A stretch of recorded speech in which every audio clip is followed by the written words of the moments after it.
நலமாக வாழ்ந்துரு.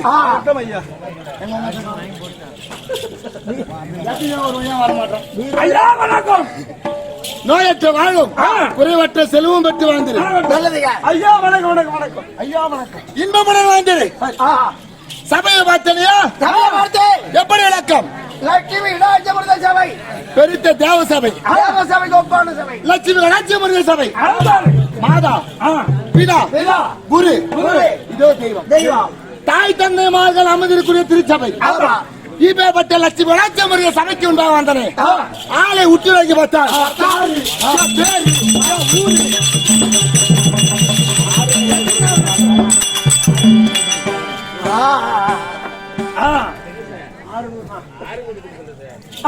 ஐயா ஐயா நீங்க யாரு? எந்த ஊரு? உங்க பேரு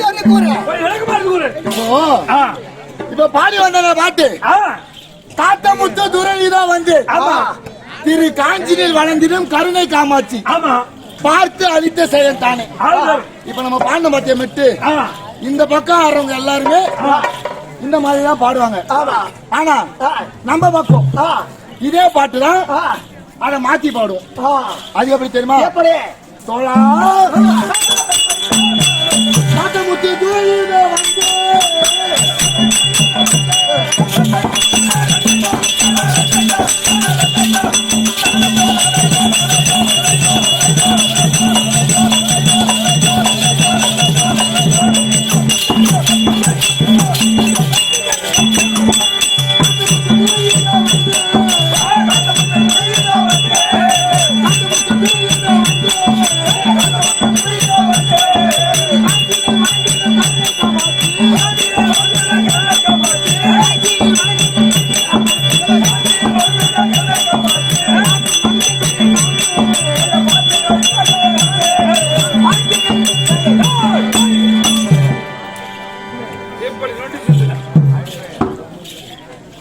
காத்தமுத்து காத்தது காத்தமுத்து.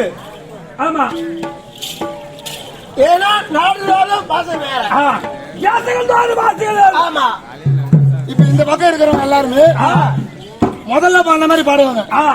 நம்ம பக்கம் எல்லாமே ஆமா நொண்டி சித்தல பாடுவதா? மனதாளம்.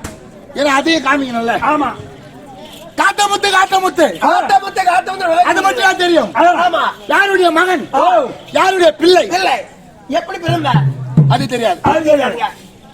கைலாய பொறுப்பிடமாக அருளே 2011 படைத்த முக்கண்டாரிய பரமகனுக்கும் உமா பார்வதிக்கும் பிறந்த பிள்ளையோ காத்தமுத்து.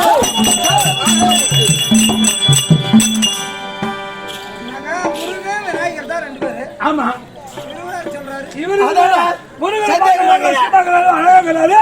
இவரை தட்டு கட்டி கட்டி வந்துக்கிறாரு. ஓ, பரமகனுக்கு பார்வதிக்கு விநாயகர் முருகர். ஆமா, 2 பேர் தான். ஆமா. நீ 3வது ஒரு புள்ளிய சொல்றிய, நீ எப்படி பிறந்த? சந்தேகமா இருக்கு. ஆமா, ஏண்டா முருக பெருமானை பாத்துக்கிறியா? போட்டாலும் பாத்துக்கிறியா? பாத்துக்கிறியா? அந்த முருக பெருமானை நான் தான்.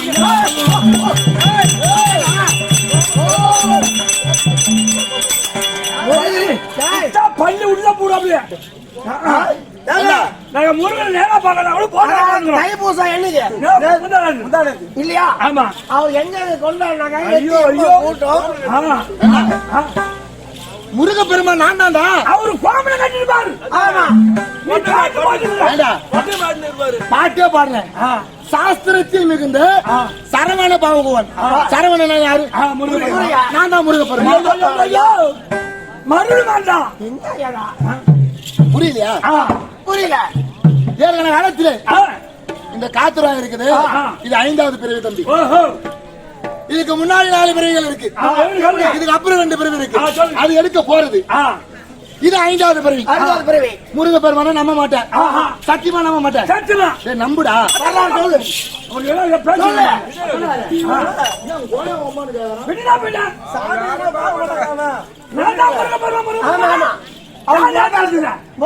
தெரியாது அவளுக்கு. ஏண்டா பரமக்கடவுள் பரமக்கடவுள் நெற்றி கண்ணில் சரவண கோயில் 6 சிசுவாக ஆதரித்த முருக பெருமானை நான் தான். இவ்வளவு விளக்கமா சொன்ன எப்படி பிறந்தது? அது வரலாறு சொல்லு. எப்படி பிறந்த அவன் கேட்கும்போது சொல்றீங்க. இவன் ஏங்க பேமானிக்கு போகாத. தொண்டை கட்டுவான். சரி, உங்களுக்கு ஏன் பிரச்சனை? விளக்கமா சொல்றேன். ஏற்கனவே காலத்திலே வீர மகேந்திரபுரி ஆட்டத்துக்கு ஆண்டு வரக்கூடிய சூரபதமன், சிங்கமுகன், தாரிகன், அவன் தங்கை அசோகி தேவர்களை இம்சித்து அந்த சூரபதமனும் 1008 அண்டத்தை ஆண்டவன். 1008 அண்டத்தை ஒரே குடி தேவர்களை விடுவது கிடையாது. அடியாள அடித்து சிறையில தூக்கி இருந்தார். அப்ப பார்த்தார்கள் தேவர்கள் அனைவரும் இந்த சூரபதமனை எப்படி அழிப்பது ஒன்றும் புரியவில்லை. அப்போது தேவர்கள் அனைவரும் ஒன்றாக சேர்த்து அது பரம கடவுளின் நெற்றி கண்ணை திறக்க செய்து 6 பொறிகளாக சரவண பொய்களை உதிக்க செய்து 6 சிசுவாக அப்படி அவதரித்த உடனே அப்போது 6 சிசுகளையும் கார்த்திகை பெண்கள் வளர்த்து வந்தார்கள். ஆமா, ஒரு தினத்திலே என் தாயாகி உமா பார்வதி பிள்ளையை பார்க்க வேண்டும் அப்படி என்று சரவண பொய்கை நதி வந்தது. வந்த உடனே பிள்ளைகளா அழைத்த உடனே 6 பேரும் ஓட்டமாக அம்மா என்று ஒரு அப்போது என் தாய் உமா பார்வதி பார்த்தது. ஒரு குழந்தையை தூக்கினாள். இன்னொரு குழந்தைக்கு மன கஷ்டம், ஓரம் வச்சு செய்வார். அப்படி என்று 6 பேரையும் ஒன்றாக சேர்த்து 6 சிசு அப்படி சேர்த்து அணைஞ்சது. ஒன்றாக சேர்த்து ஒரு உடல் உடல் 6 சிரம் 6 12 கரம் அப்படி நின்று அதனால்தான் 6 முகம் இருப்பதால் 6 முகம் என்றும் 6 முகம் என்றும் சரவண பொய்கை பிறந்ததால் சரவணன் என்றும் 12 கரம் இருந்ததால் 12 கரத்தோன் என்றும் பெயரை சுற்றி அந்த பிறகு கைலாயம் சென்று என் தாய் கையில் இருக்கக்கூடிய வலிமையால் சக்தியாகிய ஒன்றாக சேர்த்து வேலாயுதமாக என் கரத்தை கொடுத்து அந்த அசுரர்களை அழித்து வர வேண்டும் அப்படி என்று கட்டளையிட்டார். அவங்க தாய் கையில் இருக்குமார் சக்தி வேலை உற்பத்தி செய்து இந்த வேளாண் கையில சக்தி எல்லாம் ஒன்றா சேர்த்து சக்தி வேலை உருவாக்கி சக்திவேல் கரத்தில் கொடுத்தது. பிறகு சூரசம்ஹாரத்தை முடித்து சூரசம்ஹாரத்தை முடித்த உடனே தேவதையை பார்த்தார். தேவேந்திரின் பெண் தேவியானே எனக்கு திருப்பரங்குன்றத்தில் திருமணம் செய்து வைத்தார். அது ஒரு பிறவி. பிறகு அதை தப்பி ஓடிவிட்டால் அசோமகி ஒரு பெண்ணை கொள்வது நியாயமா? கிடையாது. நியாயம் கிடையாது. தப்பி ஓடிவிட்டார்.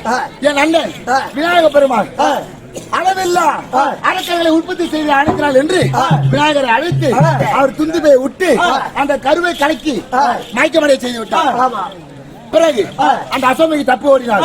சும்மா இருந்தாலா சட்டாபுரி பட்டத்தை ஆண்டு வரக்கூடிய மயிலாசூரன் அண்ணனோட சேர்ந்து பாதாபி அனதாபி ரெண்டு சூரன் உற்பத்தி செய்தார். வலது அல்லை கிழித்து கொண்டு வந்து பிறந்தார் பாதாபி, இடது அல்லை கிழித்து கொண்டு பிறந்தார் அனதாபி. விநாயகர் யோனின் வையா தும்பிக்கை விட்டு ஆடிட்டாரு, அடிச்சுட்டாரா மது அந்த மது அடிச்சுட்டாரு. பார்த்த உடனே அப்படி பிறந்த உடனே அசுரனை அழிக்க வேண்டும் அப்படி என்று என் தாய் உமா பார்வதி காமாட்சியாக உருவெடுத்தது. காமாட்சியாக உருவெடுத்து அந்த வாதாபி அனதாபி அழிக்க வேண்டும் என்று என்னை வீர வன்னியனாக 32 வருடம் பிறகு செய்து அந்த அசுராதிகளையும் அடித்தது. அப்போது காமாட்சி அவர்கள் எடுத்தார். பிறகு கலிங்கத்தனாக பிறந்தேன். பிறகு பாவலராக பிறந்தேன். இந்த காத்தவராயில் எப்படி பிறந்தேன்? இந்த உருவத்தை சொல்லுங்க. முன் பிறவி விட்டு முன் ஜென்மத்தை விட்டு இந்த புராணத்துல காத்தவராணி எப்படி பிறந்தேன்? என் தந்தையாக பரம கடவுளும் தாயாக உமா பார்வதியும் அப்படி நந்தவனம் வெடிக்க வருவது வழக்கம். வரக்கூடிய நேரத்தில் காஞ்சிபுரத்தின் அருகாமையில் கம்பா நதி ஒன்று உள்ளது. அந்த கம்பா நதி அருகாமையில அழகான நந்தவனம் ஒன்று உள்ளது. அந்த நந்தவனத்தில் பார்த்த உடனே என் தாய் உமா பார்வதிக்கு தவம் செய்ய வேண்டும் என்று ஆசை வந்தது.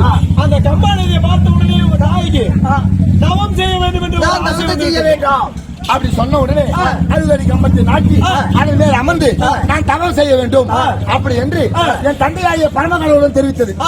தெரிவித்த உடனே கண்ணே, நீ தன்னந்தனிமையாக வளர்த்திலே தவத்தை செய்கிறேன் என்று மேற்கொள்கிறாய். ஆனா உனக்கு காவல் என்னால் இருக்க முடியாது. காரணம் என்னன்னு கேட்டா பாமர மக்களுக்கு நான் தான் படியளக்கணும். நான் உனக்கு காவல் இருந்துட்டா பாமர மக்களை படியளக்க முடியுமா?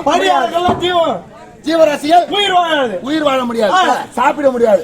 அதனால சரி, நீங்க காவல் இல்லனா நானே ஒரு பெண் இந்த வனத்தில் நான் எப்படி தவம் செய்வது? அப்படி மனதை எண்ணம் கொண்டு அவருடைய தவத்தால் அவரை வளர்த்தால் அந்த கம்பத்தின் அடியிலே அவருடைய சக்தியால் இந்த காற்று முத்திய கம்பத்தின் அடியில் பிறந்ததால் கம்பத்தடியான் என்றும் கம்பத்திலையான் என்றும் வனம் காத்தான் என்றும் ஒரு பெயரும் உள்ளது. மனம் காத்தான். அந்த அம்மாவுக்கு காவலா உற்பத்தி செய்தவர் தான் காத்தமுத்து. மனம் காத்தான். கம்பத்தின் அடியில் பிறந்தால் கம்பத்தடியான். அப்படி பிள்ளையாக உற்பத்தி செய்து என்னை அங்கே விட்டு நானும் என் தாயும் அந்த வனத்தில் இருப்பது வழக்கம். தினந்தோறும் எனக்கு என்ன வேலை தெரியுமா? கானகம் சென்று அங்கே ஜலமும் மலரும் பறித்து வந்து பூஜைக்கு கொடுப்பது வழக்கம். தினந்தோறும் இதே வேலைதான். அப்படி ஒரு நாள் தினத்தில் கானகத்தில் நான் காவல் புரிந்து கொண்டிருக்கும் போது என்னை தேடி அந்த நந்தவனத்தை நாடி யார் வந்தா தெரியும்? கைலை மாலை கண்ணீர் மார்கள்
கைலை மலைவாழ் கன்னிகள் 7 பேர் இந்த நந்தவனத்தில் ஓடி வந்து சந்தோஷமாக அங்க இருக்கக்கூடிய மலர்கள் அனைத்தையும் நாசம் செய்து ஜலத்தை அனைத்தையும் நாசம் செய்து அப்போது காவல் புரிந்து கொண்டிருந்தனால் அந்த காவலுக்கு சென்று என்னடா இது இந்த தினத்தில் மலரும் ஜலமும் எடுக்க வேண்டும் நந்தவனத்தை சுத்தி பார்த்தா மலராலும் நாசம் செய்யப்பட்டிருந்தது.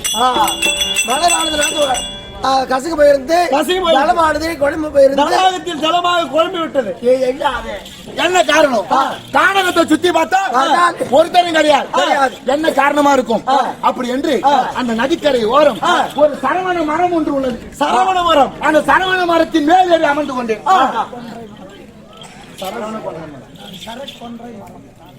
சரை கொன்ற மரம் அதன் மேல யாரு அமர்ந்து கொண்டு உடனே இந்த நதிக்கு யார் வருகிறார், என்ன தினந்தோறும் நாசமாகிறது, என்ன காரணமா இருக்கும் அப்படி அந்த மரத்தில் அமர்ந்திருந்தேன்.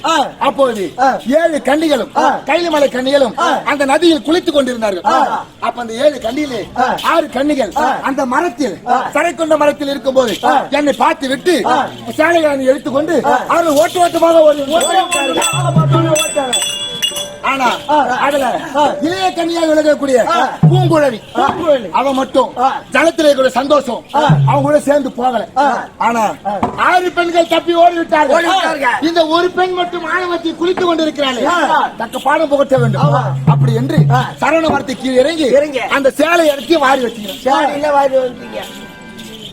அந்த இளைய கண்டி சேலை இருக்கு பார் பொடி வச்சுட்டு வாரி எடுத்துக்கொண்டு மீண்டும் மரத்தின் மீது ஏறிட்டு உடனே இந்த 6 கன்னிமார்களும் கையில மேல சென்று என் தந்தையை பரம கடவுளை பார்த்தார்கள்.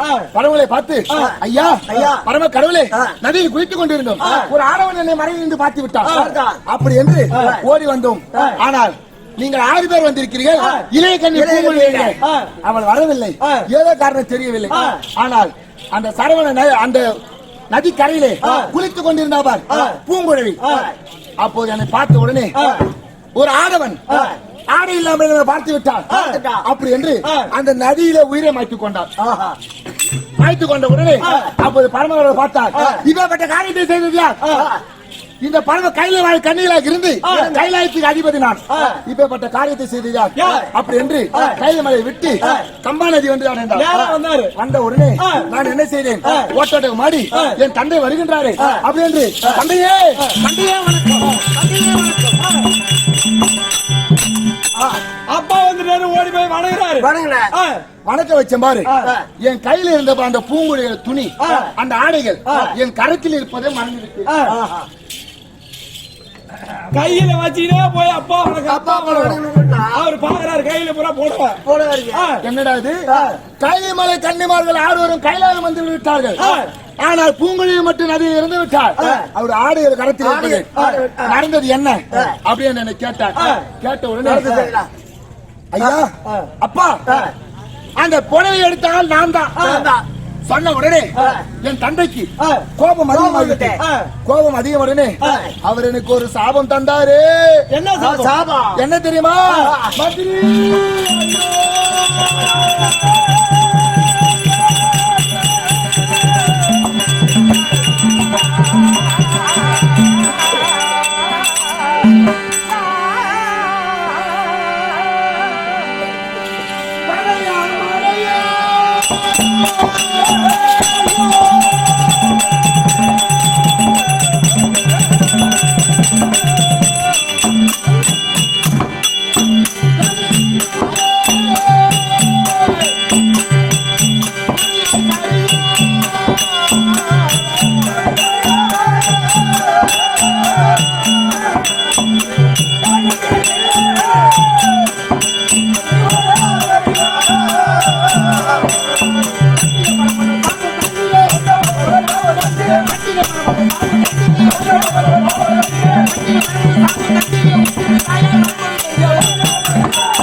எப்படி கண்ணியை பார்த்து எப்படி அவளை அபிமானப்படுத்தி அவளை இறைக்க செய்தாயோ?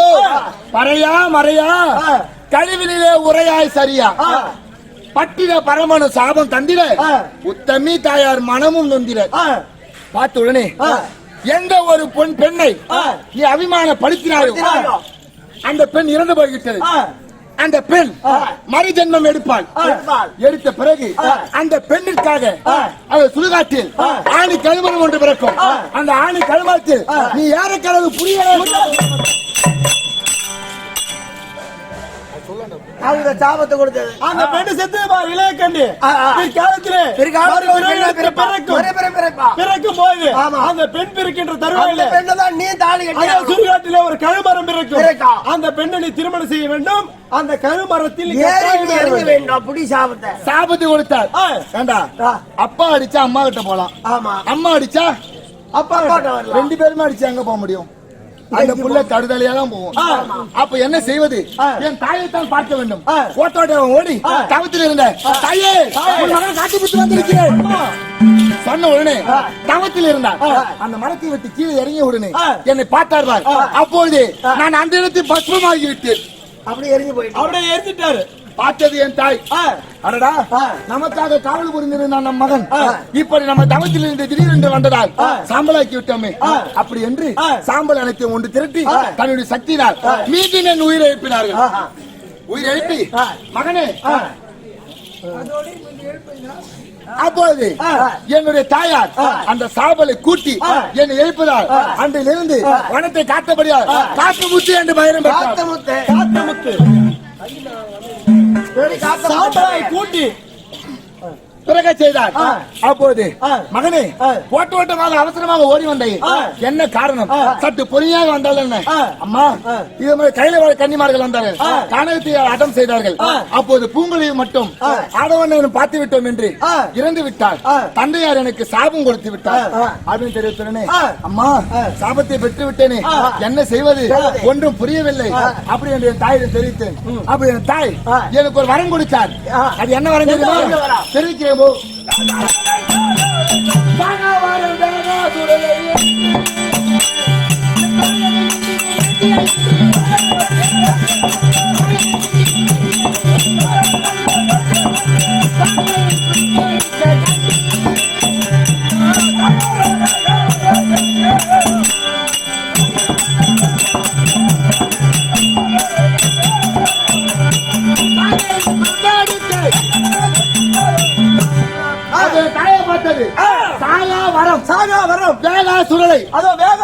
மகனே சுடலை என்று சொல்லக்கூடிய நெருப்பில் வேகாவரம். இந்த உடல் எப்பொழுதுமே வேகாது. அழியாத வரம். சாகா வரம். தானே பிறப்பெடுக்க கண்டு. ஆமா. அப்போது என் தாய் வரத்தை கொடுத்து என் தந்தை பார்த்தார். அதே உமா பார்வதி எவ்வளவு ஆணவம் இருந்தால் எவ்வளவு ஆணவம் உனக்கு? உன் மகனுக்கு நான் சாபம் அளித்து வருகிறேன். சாபத்தை கொடுத்து வருகின்றேன். நீ வரத்தை தருகிறாய். வரத்தை கொடுக்கின்றாய். எப்பொழுது என் சாபத்தை நீ மறுத்து பேசினாயோ உன் மகன் காட்டமுத்து ஆணிக்கழுவில் ஏறும்போது உன் மகனுக்காக நீ மரியாதை உயிர் பிச்சை சாபம் கொடுத்த பிறகு நீ மீண்டும் வரத்து கொடுத்தாயோ உன் மகன் ஆணிக்கழுமறை ஏறும் போது வேண்டும். அது மட்டும் கிடையாது. உன் மகன் ஆணைக்காலில் ஏறி இறங்கும் வரை என்னுடைய இடர்பாகவும் கிடையாது. பொடி சாபத்தை கொடுத்து விட்ட உடனே அப்பொழுது அந்த கம்பா நதியிலே தினந்தோறும் மழை ஜலம் கொண்டு வருவது வழக்கம். ஒரு தினத்திலே அந்த நதிக்கரையில் ஒரு பிராமணத்தி பெண் குளித்துக் கொண்டிருந்தார். ஏற்கனவே ஒரு பொண்ணை பார்த்தோம். தேவையில்லாத சாபத்தை வாங்க. அதாவது கன்னிகள் பிராமணத்தி பொண்ணு ஐயருட்டு பொண்ணு சும்மா செவன் இருக்கும். அதையும் போய் பாத்தீங்கன்னா கோளாறு வந்துருங்க. அந்த செவன் ஐயருட்டு பொண்ணு அப்படிதான் எங்களுக்கு தெரியும். இந்த பெண்ணை பார்த்து இவன் யாரு சொன்னா மீண்டும் சாபம் வந்துடும் அப்படி என்று ஒரு எலுமிச்சை கனியாக உருவெடுத்து அந்த நதிக்கரையில ஓடினேன். எப்படியாவது தண்ணி எடுத்து வந்துடலாம். அப்போது அந்த பிராமணத்தி பெண் பார்த்தது அழகான ஒரு எலுமிச்சை கனி வருகிறது, நமக்கு பசி அதிகமாக இருக்கிறது அப்படி என்று அந்த எலுமிச்சை கனியை எடுத்து அப்படியே வாயில போட்டு புசித்தது. புசித்த உடனே பிசிப்பிண்டம் 20 வடிக்கு அந்த பிராமணத்தின் வயிற்றிலே ஒரு குழந்தையாக தெரிவித்து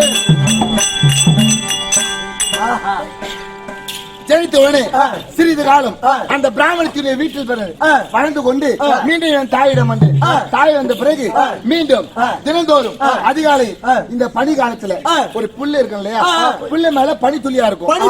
அப்போது தாய்க்கு காவல் புரிய வேண்டும் அப்படி என்று அந்த பிள்ளையின் மீது பனித்துளியாக இருந்து இருக்கும்போது ஒரு மானாகப்பட்டது அந்த பிள்ளை எல்லாம் மேய்ந்து கொண்டே வந்தது. ஏன் மேய்ந்து கொண்டு வந்த உடனே அப்போ அந்த பனித்துளியாக இருப்பவன் நான் எண்ணெயை சேர்த்து சாப்பிட்ட உடனே அந்த மான் வயிற்றில் நான் சிசுவாக ஜனிச்சு. அந்த பனித்துளி சாப்பிட்ட உடனே இவர் மாடு வயிற்றுக்குள்ள போய் ஒரு அழகான கோயில் எப்ப பார்த்தாலும் அந்த படி நேரத்துல தான் சாப்பிடும். ஆமா.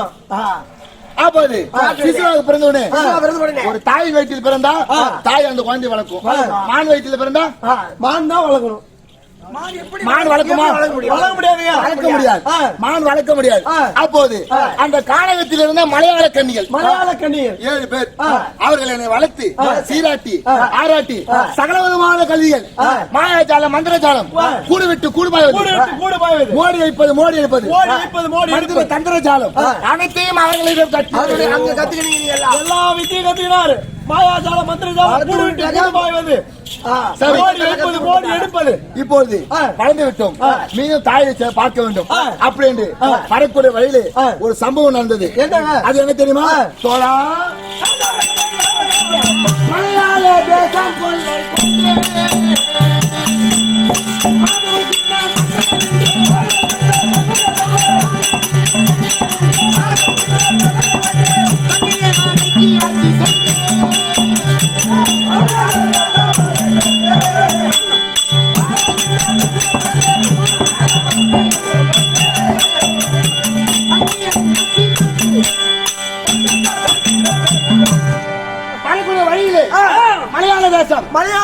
கொள்ளை மலையாள தேசத்தை ஆண்டு வரக்கூடிய சின்ன மாயாஜால மந்திரஜால முடியவன் அவன் நாட்டை கடந்து வர வேண்டும்.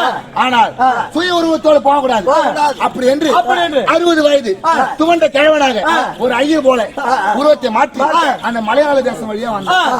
வரக்கூடிய நேரத்தில் பார்த்தான் சின்ன, அடே கிழவா வயதானம் பயலே, என்ன பண்ண போற? என் நாட்டில் இதுவரைக்கும் உன்னை பார்த்ததில்லை, புதிதாக இருக்கிறேன், நீ ஆள் யார் அப்படின்னு கேட்டார். கேட்ட உடனே நான் யாரா இருந்தா உனக்கு என்ன, இந்த வழியா ஏன் நாட்டுக்கு போறேன், இதுக்கும் உனக்கு என்ன சம்பந்தம், மரியாதையா வழியை விட்டு வீண் பிரச்சனை வேணாம் அப்படின்னு சொன்னான். சொன்ன உடனே என்னை தாண்டி என் நாட்டை விட்டு நீ போக கூடாது அப்படின்னு சொல்லிட்டான். ஆனா சரி, உன்னை தாண்டி செல்ல வேண்டும் என்றால் நான் என்ன செய்ய வேண்டும் அப்படின்னு கேட்ட உடனே அந்த சின்ன தெரிவித்தான், மாயாஜாலம் மந்திரஜாலம் கூடு விட்டு கூடு பாய்வது சகலவிதமான மந்திர தந்திர ஜாலம் எனக்கு தெரியும். அந்த சின்ன தெரிஞ்சவன். ஆமா, அதை நீ வென்றாயானால் நான் வைக்கக்கூடிய மோடியை நீ எடுப்பாயானால் உன்னை அந்த நாட்டை விட்டு விடுறேன் அப்படின்னு சொன்னான். ஆனா ஏற்கனவே மலையாள கன்னிகள் வளர்ந்து மந்திர தந்திர ஜாலம் அனைத்தையும் கற்றுக் கொடுத்தார்கள். அந்த சின்னானை விட அதிக அளவு எனக்கு தெரியும். அப்ப பார்த்தான், அவன் வைக்கக்கூடிய மோடி அனைத்தையும் எடுத்துக்கொண்டு அவன் அடிமை கொண்டு இப்ப என் தாயை பார்ப்பதற்காக வந்து கொண்டிருக்கிறேன். அப்ப மலையாள சின்ன எனக்கு அடிமை, ஆனால் அடிமை கொண்டு விட்டு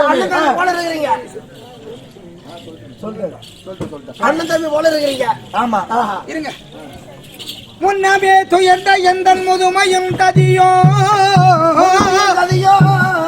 கதிவனே பச்சையோ இலையோ கதிவனே பச்சையோ ஆதிலையோ மாதவனே சுருதியின் கருதியோ என்ன மாதவனே அடியே சிறு குடிசையில் உகந்தா மகாராஜ ஸ்ரீ மகாகணபதியே வீரட்டி குப்பம் நன்னகரத்தில் நன்னகரத்தில் வாசம் செய்து வரக்கூடிய நிதிஷ் கார்த்திக் இருவர்களும் ஒன்றாக சேர்ந்து இந்த காத்தமுத்துக்காக நடிக்கக்கூடிய சரத் அவர்களுக்காக நன்கொடையாக வாரி வழங்கியிருக்கார்கள். அவருக்கு ஒரு காஞ்சான் கொடுக்க மறுகாஞ்சானம் வந்து அவருக்கு மக்கள் சம்பத்து மன சம்பத்து பிள்ளை சம்பத்து பேரமார் சம்பத்து உண்டாகி அம்மன் துணி இருக்க கன்னிமார்கள் துணி இருக்க கன்னிமாரை வேண்டி பிரார்த்தனை சுபேச்சிடம். அப்படி சின்ன அடிமை வந்தாலும் அடிமை கிடையாது, 2 பேரும் நண்பர் போல இருக்கிறோம். ஆமா, அண்ணன் தம்பியே தான். ஒரு தாய் வயிற்றில் பிறந்தாலும் அண்ணன் தம்பியா ஆமா. கிடையாது கிடையாது. அண்ணன் தம்பி போல பழகி கொண்டு இருக்கிறோம் இன்றைய தினத்தில் சின்னானை அழைத்து என் தம்பி அண்ணன் சின்னானை அழைத்து என் தாய் மகமாரியை பார்க்க வேண்டும் ஆகையினால் இதோ காத்தமுத்து அழைத்தான் என்று என் அண்ணன் சின்னானை சீக்கிரம் அழைத்து வா. இதோ சின்னாண்டர் போ